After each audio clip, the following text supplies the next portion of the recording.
Alright, just a couple of other things that I wanted to touch on to wrap up the Code of Professional Conduct, and it is going to be something that we're going to be referencing weekly from here through the rest of the semester, so I'm glad you guys have gotten a firm foundation in this. A few other things that I hadn't mentioned, also in the introductory portion of the Code of Professional Conduct, under the part where it says Function of the Guiding Principles, it's on the first page.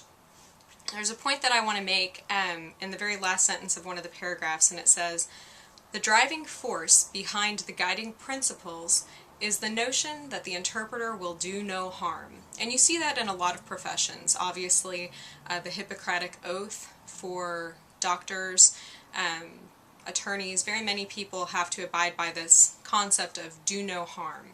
And so really the driving force behind everything that you do should have that underlying feel to it of, am I hurting more than I am functioning here? You know, what am I doing here? And so just keep that in the back of your mind. Another point that I wanted to bring up, and I'm speaking to everybody, but I have to say in particular I'm speaking to girls right now, is the concept of modest dress. And the reason I bring this up is because I've had so many deaf consumers, primarily males, who have brought up this point. You know, girls, you've got to think about it. And guys, you guys who wear those short shorts, okay? I'm talking to all of you. You know, I mean, really, you do have to be conservative in what you wear. I don't care what you do outside of the interpreting profession, whatever you want to do outside of that is fine.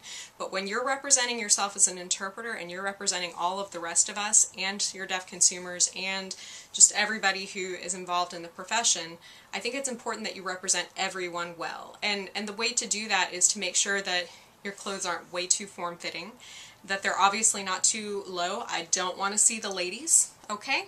Neither do the guys. Maybe they do, but you know.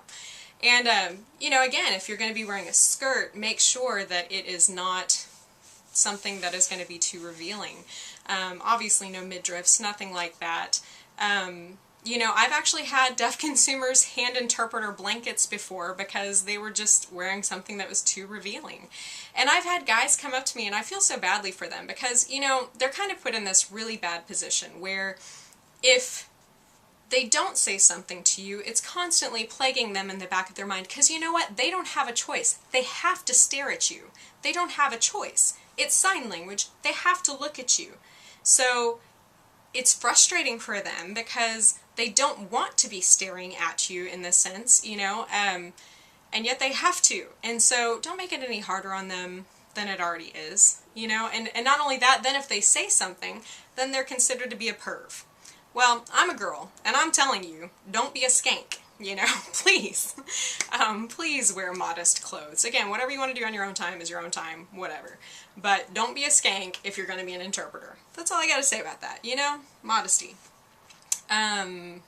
Pretty much that's it. I just wanted to bring up those couple of points that I missed out on last week. But definitely if you guys continue to have questions or want to know any more information, feel free to post that on the website, and I'll definitely address any more issues you guys might have or questions you might have.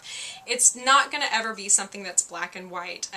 Again, these illustrative behaviors and tenets are really just supposed to be a guide for you to be able to figure out how you're supposed to handle situations and to help you in your critical thinking. So as we're doing your ethical scenarios, I do want you to think of it as not a right way to do something and a wrong way to do something, but what are some various ways that you could do something, okay? And I'm going to give you a video that also explains how I would like for you to address your different ethical scenarios every week. I guess that's it. Thanks.